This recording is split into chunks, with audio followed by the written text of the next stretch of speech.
Welcome to the bonus episode with Ann-Mari Freebairn. Did I say your last name right? I didn't even ask you. Freebairn. Freebairn. It's fine. Nobody ever gets it right. Ann-Mari is what's most important, and she is here all the way from England to talk about gene keys with us. If you've tuned into the podcast before, you've probably heard about human design. Gene keys is building on the work of human design. How would you describe gene keys? Oh, talk about putting me on the spot. How would I describe gene keys? Well, it's an evolution. I mean, it's based on the I Ching and astrology. And the founder, Richard Rudd, started off by studying with Chinese masters, was deep into the I Ching, Tai Chi, and then he came across human design and studied with Ra for a number of years. And I believe he was the sort of holder of the rights to human design in the UK for many years. And out of that, he developed this system called the Gene Keys, which started with a kind of spiritual experience, I think, in the early noughties, sort of 2004, sometime around there. He was sort of, these teachings were kind of unfolded, and he began to write them down and then teach them. I'm not sure which order, it might have been the other way around. And it seems to me that, I mean, I've only been involved for the last 3.5 years, but it seems to me they're constantly evolving. So I think human design brings certain things to the table, and gene keys too. And I love using both, to be honest. But in terms of my own development, I'm very much focused on the gene keys. And I think the thing I love about the gene keys is it's got that developmental aspect that you've got.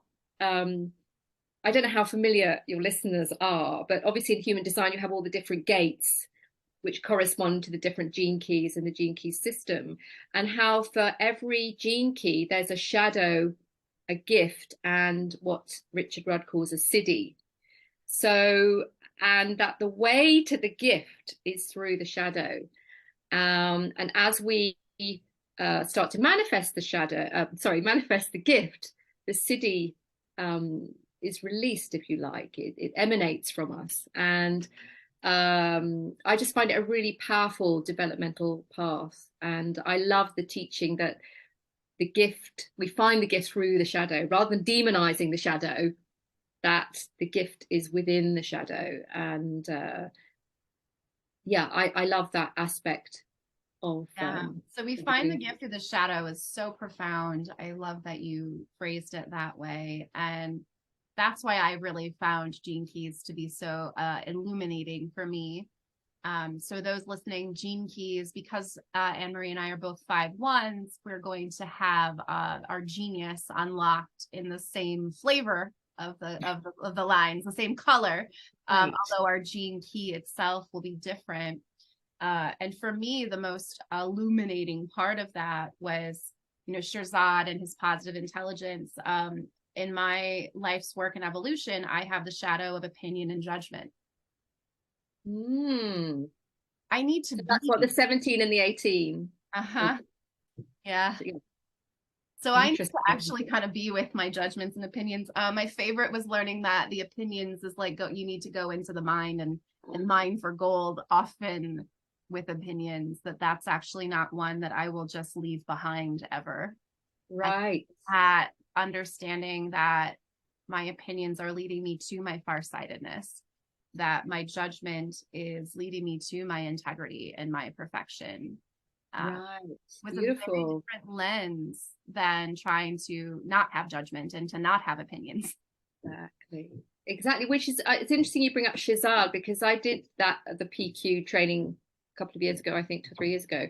And it's an amazing system, but I found there's a sort of tendency to demonize the saboteurs as like they're bad or they're wrong. And what I love about the gene keys is that it embraces the dark side, and that feels very freeing somehow. I don't have to be afraid of my shadow or my saboteurs, and I don't have to be keeping them under control in a fearful way. It's but we have to have awareness, and we have to have discrimination. But actually, it's like that beautiful metaphor of the lotus and the mud. You need the mud for the lotus to grow. So the shadow has a purpose, and it has an evolutionary purpose as such. So yeah, I love that. And my life's work is the 43, and my evolution is the 23. So as a coach, that has benefits. So the 43 is, I have to remind myself actually, is going from the shadow of deafness. That's right, the shadow of deafness to the gift of insight and to the city of epiphany. And then the 23 in my evolution is the shadow of complexity and the gift of simplicity, moving to the city of quintessence. Mm. And I have been told in my coaching work that my superpower is intuition, and I feel that's very much borne out by those two gene keys. So yeah, I love the sort of insight breakthrough side of that. But obviously, so it's someone has to be ready to hear what you have to say. And I think I love the sort of human design side of it, that that channel of freak to genius, that if someone isn't ready to hear what you have to say, it can have, you know, a big backlash, and you can be seen as a freak rather than as a genius. So I've definitely experienced that in my lifetime. So it's something to, again, be handled with care, I think, of where to share those intuitions and those insights. So that's very much been part of my life's journey. Yeah, I have in my vocation, my city is, is empathy. It's the gift of hearing another's heart. Mm-hmm. And that, I think, is where I really lean in for my coaching. Right. And also just learning a little bit about the core wounding that we're born with, for me, has just been very freeing. Yeah. It as a 5-1. So my mother was a 5-1 emotional. My dad's a 5-2 emotional. I'm a wide open solar plexus. Right. So learning that my wanting to fix everyone's, well, that's because I'm a fixer, but also not knowing that I don't have any hanging gates. I just assumed all these emotions were my emotions. They were my emotions to fix. Right. Modern therapy isn't going to give me insights like it is to understand, oh, I just walk in a room and I get to know how everyone is feeling, and it has nothing to do with me. I am hearing their hearts. Right, and their hearts are often very emotional. Right. It's made a huge difference for me. Right. Interesting. So the 13 in your core wound, is that right? Yes. Yeah, 13.5. Right. So also that management responsibility in there with the color of my photo. Right. Wow. And yeah, the core wound is a really important part of the gene keys, isn't it? I found that very liberating. So I have the 39, which is provocateur. That's my purpose. I love that. Oh, really? Oh my God. That again has its pros and cons, but it's about mutation, isn't it? It's about helping people change. And I love, again, working as a coach. That's a really big part of what I bring, I think. And again, it's, you've got to work with people who are ready to work with you and want to hear what you have to say. But I find that whole provocation, dynamism, liberation, it's such a beautiful gene key, and but has to be handled with care somehow. That's my experience. It sure does. And learning that was my purpose completely made sense for me. I am the finger in the pie. I am the one that sparks something new, and it really allowed me to celebrate being who I am. In the moments of my life where I would say, oh, I would go back and do that differently, I would be less provocative or less this. No. If you've never become the common enemy for a team so that a team can go on and fly without you, it's liberating. I definitely have liberated teams. Sometimes I've liberated myself from those teams in the process of it. And now I have a better sense of how to be invited to provoke. Yes, I think that's the thing, isn't it? The invitation, a particular projector, learning to wait for the invitation. That was really life-changing for me when I discovered that I was a projector. It's like, the invitation. and being recognized and all of that. So, but you're a manifesting generator, aren't you? Am I I'm a right? generator. Are you a generator? Yeah. Oh, right. So human design says sacral generator. And what's interesting to me, there's a channel, it attaches from spleen to root. I forget the numbers. It's the middle one. And I read somewhere that that will override your sacral. And that Like makes, the 3 to 60, the 60 to the 3, the 60 in the root and the 3 in the I think, sacral. let me see, I'll pull that up for myself. But learning that my intuition really does often override my gut. I have Yeah. absolutely no idea why I'll want to do something, go there, end up here. And it is my entire life, I've just allowed myself to live that way. And Right. it um it very much serves me more so than just trying to um listen to my gut. It's 2838. Oh, that, oh, going to the spleen. I'm sorry, I thought you said to the sacral. I think I might have, yeah, spleen to root. Right. That's a, wow, that's a powerful channel. Wow, that's a, the struggle, the gate of struggle, 38, isn't it? Yeah. So it's funny you say that. I had a woman on my podcast who wrote a book on human design and essential oils, and she kept calling it the gate of struggle. And I'm like, I've always called it the gate of the fighter. Wow, what a reframe. You are right. I have struggled a lot. That's fair, but I've always looked at it from the lens of gate of the fighter. Well, struggle can be positive struggle for the right thing. I don't see it as a negative thing. It's interesting, isn't it? Language, how we perceive it. Because to me, and there's something about perseverance, isn't it? So in the gene keys, it's the gift of perseverance. So people I know with this gene key are powerful people. I mean, and they really make a difference, you know, they really, you know, they want to find their purpose, which is the 28, isn't it? And fight for the right thing. So yeah, it's a powerful channel.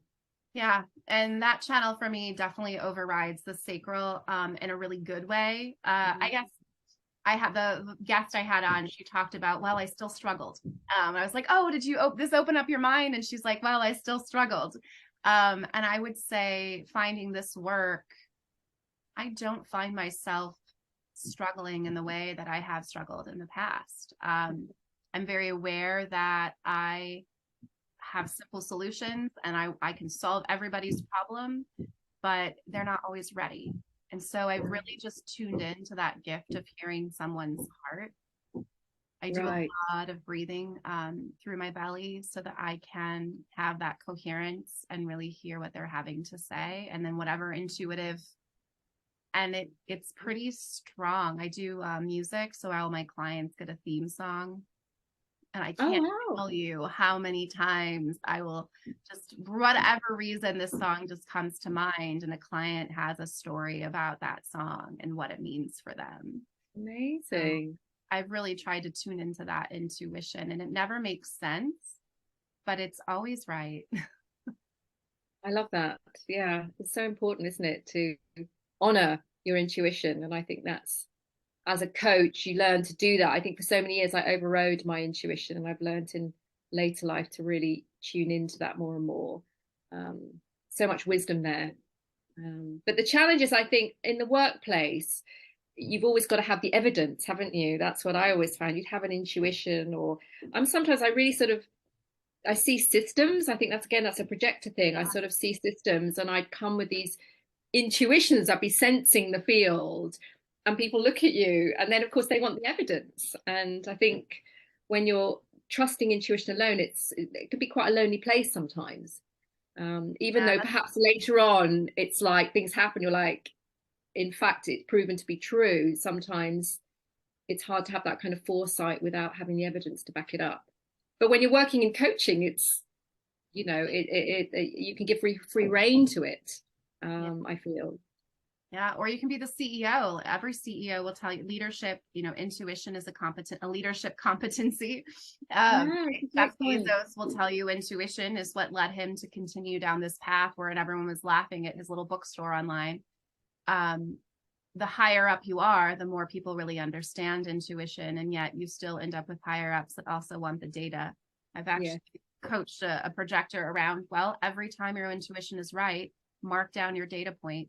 So the next time that they're looking right. for data, you can say, I can spend 6 hours sifting out the data point. or you can, here's the data to show that my intuition is always right about your data points. Right. Right. Yes. Yeah. I think people start to trust you over time as well, don't they? I think it's sort of at the beginning it's difficult when people start to see, okay, there's method behind the intuition. There's value in it, and they start to trust your judgment. I think that really helps, doesn't it? Yeah, and back to the provocation. Sometimes it really helps when they don't. My first business, I had two business partners, and one of them did not trust that whatever plan was sitting in my head was going to work. We were moving to a new facility. We were going to take on mountains of overhead that we didn't have. And their answer was, I need to be bought out. I can't go along for the ride, which worked out great because we made a profit that first month on accident. So sometimes that intuition also, when people don't come along for the ride, we're going to talk about this in our main episode for people tuning in to hear the full episode. You can get burnt out in work when people aren't listening to your intuition and they're not valuing you as a projector. So I true. think for me, that's probably why I left teaching. Teaching was my first calling. I loved hearing all of my students' hearts in high school. But intuition says this is not, no matter what boss level I become, and there's always going to be someone above me who doesn't care about my intuition. Oh, that's good you learned. I started out in teaching as well. It wasn't right for me, but it's great now, sort of moving into facilitation and working with team coaching. I feel a lot of that training comes back, and but yeah, interesting. Yeah, before we wrap up our bonus episode, I want to ask you Venus sequence. We were going to talk about the Venus sequence. Oh yeah. For listening. So in Gene Keys just really gives you a roadmap on unlocking your genius, your love, and your prosperity. And you've done the Venus sequence twice. I'd love for you to share some of your insights because this is on my radar for future, Katie. Oh gosh. Well, if you're going to do the Venus sequence, I say be prepared for a wild ride. First of all, I've done all three sequences, but the Venus is by far the most intense, I would say. And once you engage with the Venus sequence, you will find that life, you know how it works, will start to deliver the lessons you need to learn. Let's put it that way. So lots of synchronicities, some more comfortable than others, let's say, but powerful and profound. I feel that I've learned so much more through the Gene Keys about myself than years of therapy, coaching. I mean, just in those two retreats, it's just more about unconscious drivers, really the deep unconscious that sometimes I think it's harder to reach through traditional therapy. But, I don't want to sort of dismiss therapy because, it's helped me a lot. I'm sure it's helped a lot of people. But there's a certain, for example, the core wound, that was like a total revelation for me and so accurate and so helpful. And I felt like I've never been able to reach that deeply through more traditional therapy or coaching. And yeah, it's definitely I think Richard Rudd talks about it as a whitewater rafting ride. There are points when you really feel you're like on a well, not that I've ever been whitewater rafting, but how I can imagine it to be. But it unlocks, I think, for people who it starts off with your purpose. You start off with your purpose, and then you move into your unconscious moon, which is your attractor field. So it's like, what do you attract into your life? And then when you start to work with that, and that's the people, very much the people, romantic sexual relationships, as well as situations. And then the next stage is about you move backwards through your life. So that the first 21 years of your life are basically the formative years of your life when everything gets laid down in terms of your own tendencies and attributes and qualities. So you start off exploring the ages from 21 to 14, and there will be a gene key. It's called the IQ. I won't go into my whole profile here, but that sort of talks about how your mental patterns and how you operate on the mental level. And then we move back to the ages from 14 to 7, and that's called your EQ, or your emotional intelligence. And that's about how you operate emotionally and what patterns have been laid down there. And then you move finally back to what's called the SQ. So that's the ages from 7 till 0. And that's called your spiritual quotient, as it were, your SQ. And that's your formative years between birth and 7 years old, the patterns that got laid down there, excuse me. And then finally, we come to the core wound. And this is really the patterns that were laid down while you were in the womb. And it's more about your generational, intergenerational trauma and what's been passed down, what you've come into this world with. And that's, I mean, you have to dig deep. I would just say that there's no avoiding digging deep, and a lot comes up. So, you have to have the time and the wherewithal to devote to the journey, because it takes a certain amount of, I would say, resilience and awareness and discipline in a certain way to look into all of that. And obviously you're guided along the way. There are webinars, there are lots to read, and also there are weekly community calls where you talk to other people within the community about what's going on for you. So lots of support as well. And hugely, I would say hugely developmental. So recommend it to anybody who's interested. Check it out. But you can't skip the first one, right? You have to do Genius first. Is that correct? Well, do you know what? No, I joined, the first retreat I ever did was Venus. I jumped straight into Venus. It was during lockdown.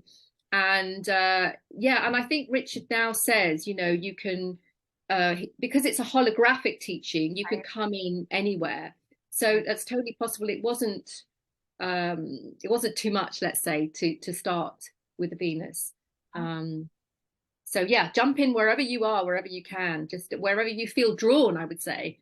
When I first found it, I felt drawn to prosperity because I said, Genius, check. Love, check. Let me be more prosperous, which... okay, so you started with the pearl.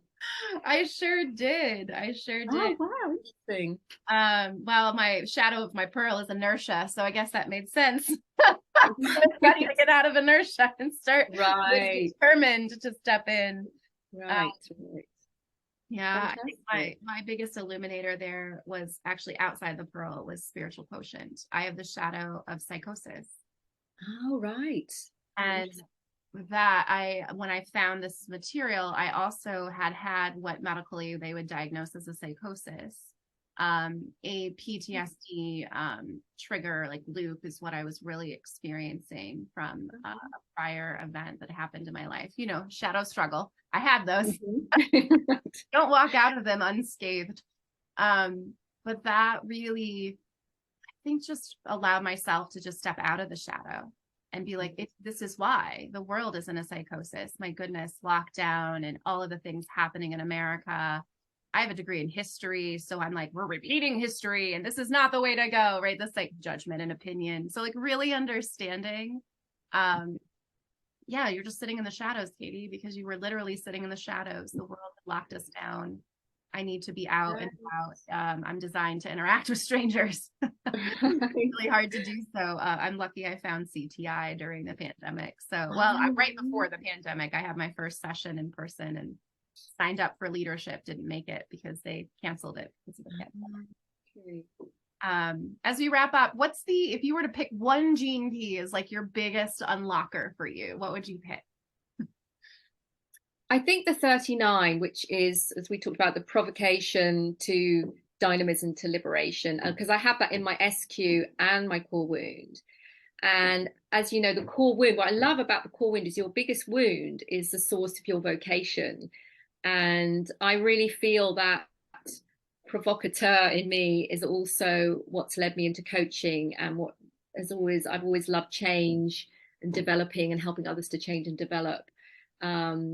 And also there's a lot of energy and creativity in the 39. I do a lot of creative writing on the side. I used to do a lot of acting, and I feel there's something about creativity that really unlocks me. And, it's important to not to lose sight of that. So there's something about the dynamism that I love in the 39. And yeah, so that would be my choice. How That's a about you? How about that's a you? great answer. Gosh, I don't feel like I've done deep enough work to pick one. I love that you're bringing that back to me. I think as you've said, understanding my vocation was really important for me to carve my own path of what it looks like for me to be a coach. Mm, My gift is hearing someone's heart, and sometimes that person's heart wants a solution, and that's okay. And sometimes that person's heart wants the best coactive coach they've ever met, and that's okay too. I think really allowing myself to know that I hear it and I can show up for it and be it has been very profound for me. yeah, the 13 is beautiful. I love that. I mean, I know you shouldn't have favorite gene keys, but I Richard do. does. He talks about it. So I think you can. I think it depends on the evolution. When I first found it, that the gene key of psychosis, the gift is inspiration, and city is saying Yeah. that one was big for me in that particular year of my life. And right now, I've my attraction line, my shadow of arrogance, the gift of leadership. I think that Ah, I have that one circled at the moment on mine. That's been the area where I love that my opinion, my judgment, my shadow of expectation, like they're not in the same order, but I love that they just in the attraction line, they do come to life. And I've mm, attracted some amazing, like crazy things in my life.